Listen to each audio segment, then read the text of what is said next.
नमस्कार बा प्रणाम बा तमाम जनता जनार्दन के हम उज्जवल निगम भोजपुरिया माटी न्यूज चैनल से स्वागत बा। मुखिया जी का हलवा कार्यक्रम में लगातार क्षेत्र के भ्रमण करते करते आज पहुंच गए बनी खैरा पंचायत में। खैरा पंचायत के जो मुखिया यहाँ के पूर्व 5 साल पहले भी मुखिया रानी, इनके पत्नी भी अभी मुखिया है। वर्तमान में सारे फंड और जितना भी कारोबार है इनके द्वारा देखा जाता है। मैं जिस तरीके से खैरा पंचायत के विकास के बारे में बताऊं, विकास यहाँ पे जो दिख रहा है मुखिया जी खुद बताएंगे।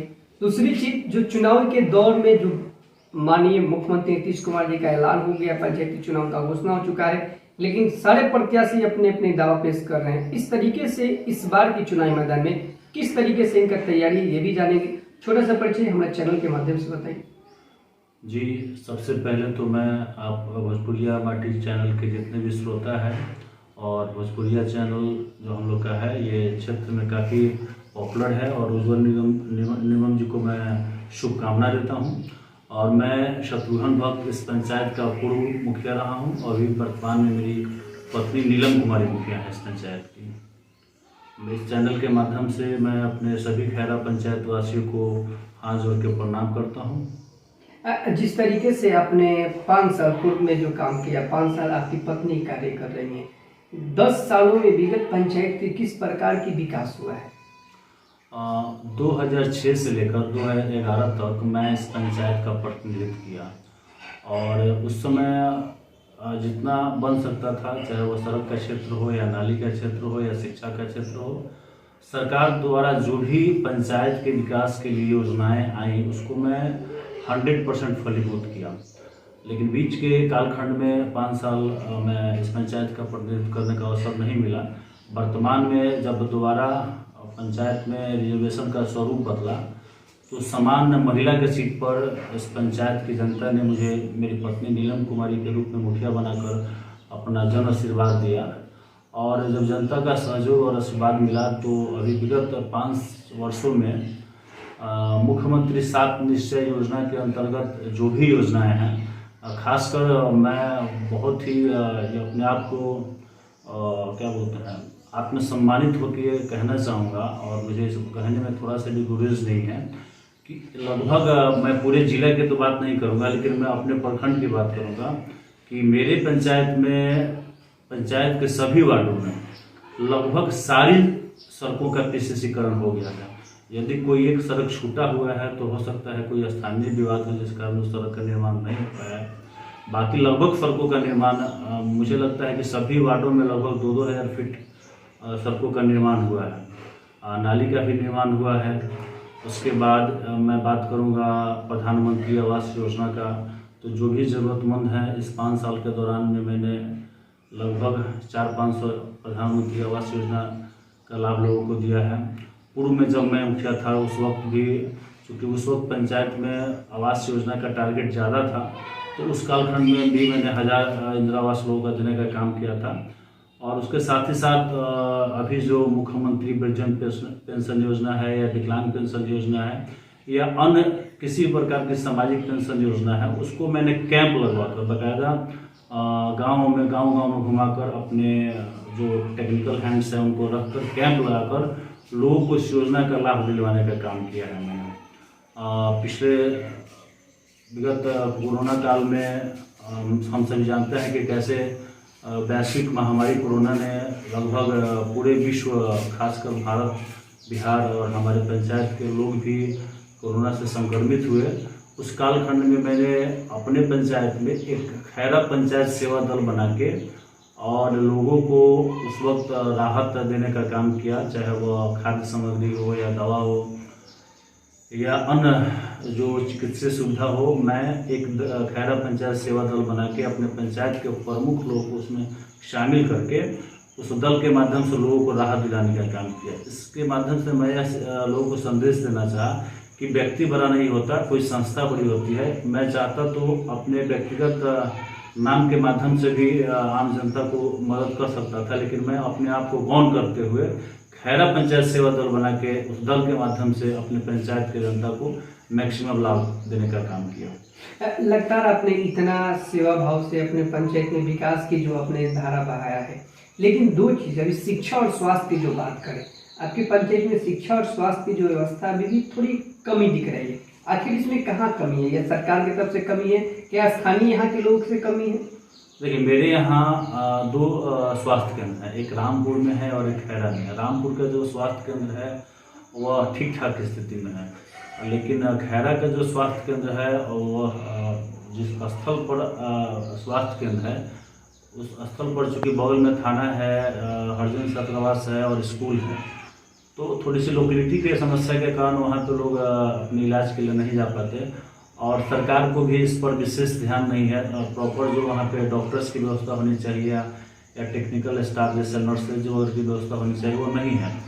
मैं भी मानता हूँ कि स्वास्थ्य के क्षेत्र में जितना काम होना चाहिए वो नहीं हो रहा है। आगे चल के हम इस पर निश्चित अपना फोकस रखेंगे और स्वास्थ्य के क्षेत्र में जो बेहतर हो सकेगा अपने आने वाले कालखंड में केंद्र सरकार और बिहार सरकार के सहयोग से हम स्वास्थ्य के क्षेत्र में भी काम करेंगे। शिक्षा के क्षेत्र में जो हम बात करें, कोरोना काल से लेकर अभी तक जो बहुत सारे विद्यालयों में भवन तो है, लेकिन पूर्ण रूप से जो चौड़ीकरण की बात करें, व्यवस्था की बात करें, शिक्षक तो है लेकिन टाइम पे नहीं आ रहा है, इस पर कोई बड़ा कदम उठा रहे हैं?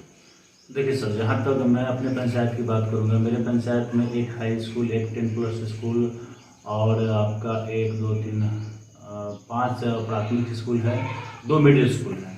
तो मेरे यहाँ तो लगभग सभी स्कूल में, चूँकि मेरा मानना है कि नागरा प्रखंड में खैरा पंचायत है, यह एक कस्बा शहर टाइप से है। यहाँ जो स्कूलों की स्थिति है अपेक्षाकृत अन्य पंचायतों के ठीक है, लेकिन शिक्षा एक ऐसा क्षेत्र है जिसमें जितना भी काम किया जाए वह गागर में सागर भरने का काम मैं नहीं मानता। मैं जानता हूँ और यह कहना चाहता हूँ कि नहीं, शिक्षा के क्षेत्र में और भी काम होना चाहिए, क्योंकि शिक्षा ही एक ऐसा हथियार है जो अगर हम उसको पा लें तो बाकी अन्य चीज़ें हम लोग आसानी से हासिल कर सकते हैं। तो शिक्षा के क्षेत्र में भी हम लोग काम कर रहे हैं और आगे भी चल के हम काम करेंगे।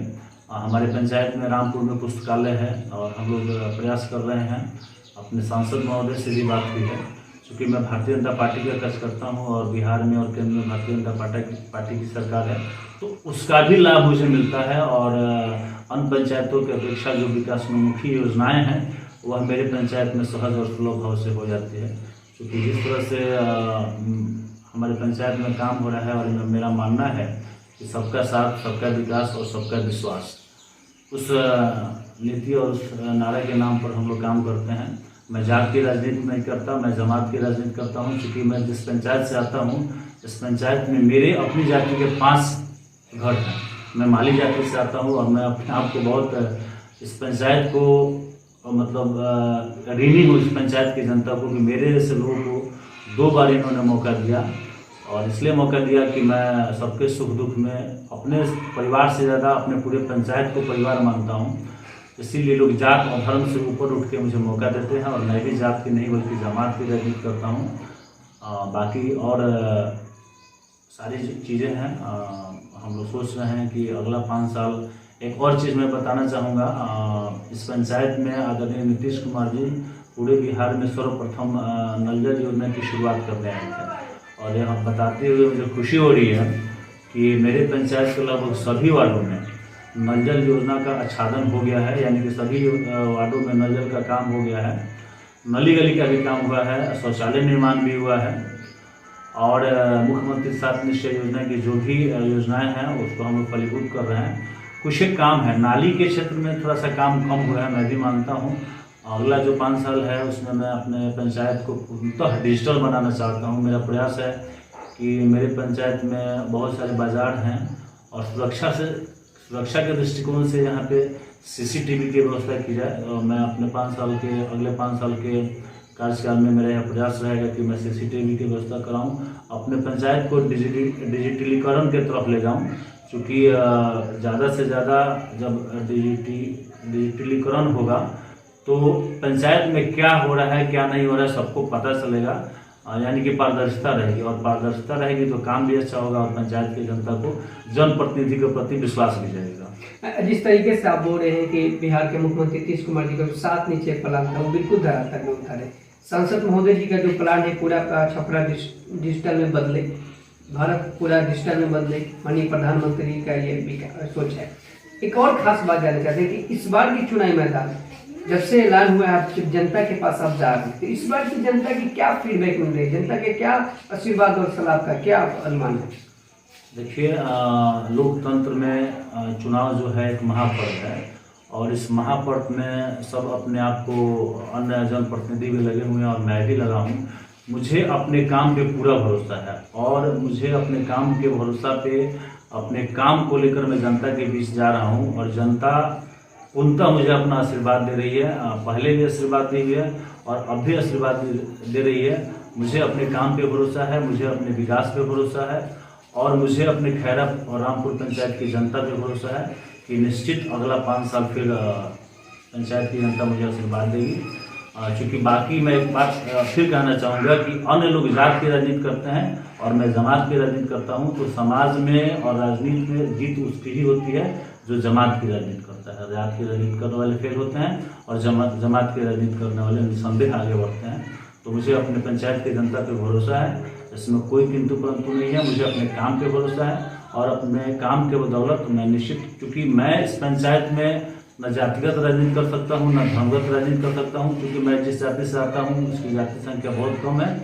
तो मैं विकास की राजनीति करता हूँ और मैं विकास की बात करता हूँ। अन्य लोग अन्य बात करते होंगे, मैं विकास की बात करता हूँ, और मैं और मेरा जो 5 साल मेरा या मेरी पत्नी का रहा है वो विकास के प्रति समर्पित रहा है, अपने पंचायत के जनता के सुख दुख के प्रति समर्पित रहा है।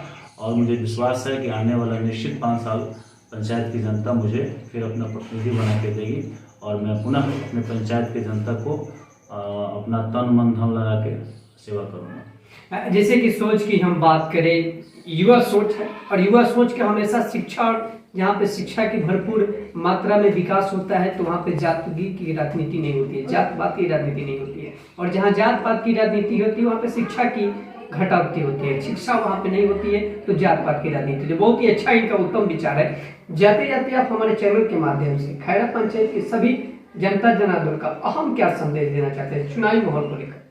मैं अपने पंचायत की जनता को यही कहना चाहूँगा कि आप ये 5 साल बीतने के बाद अभी जो वर्तमान का समय है, आप इस जनतंत्र के और लोकतंत्र के मालिक हैं। आप अपना अमूल्य वोट उसे दें जो आपके मान स्वाभिमान की चिंता करे और आपके विकास की बात करे, आपके हक हुकूक की बात करे, आपके अधिकार की बात करे, अन्य किसी बहकावे में नहीं आकर आपको जो अच्छा लगता है, चाहे वो मैं हूँ या अन्य लोग जो इस चुनाव में आए हुए हैं, आपको जो अच्छा लगे, बिना किसी लालच में, बिना किसी दबाव में आकर आप अपना वोट, अपना मतदान उस प्रतिनिधि को करें जो आपके विकास की बात करे, जो आपके सुख दुख के हर पल में शामिल हो और जो आपकी चिंता करे और आपको जो अपने परिवार का सदस्य माने, उसे आप वोट करें। और आने वाले जब चुनाव हो तो चुनाव के दिन आप अपने घर से निकलकर ज़्यादा से ज़्यादा मतदान करें।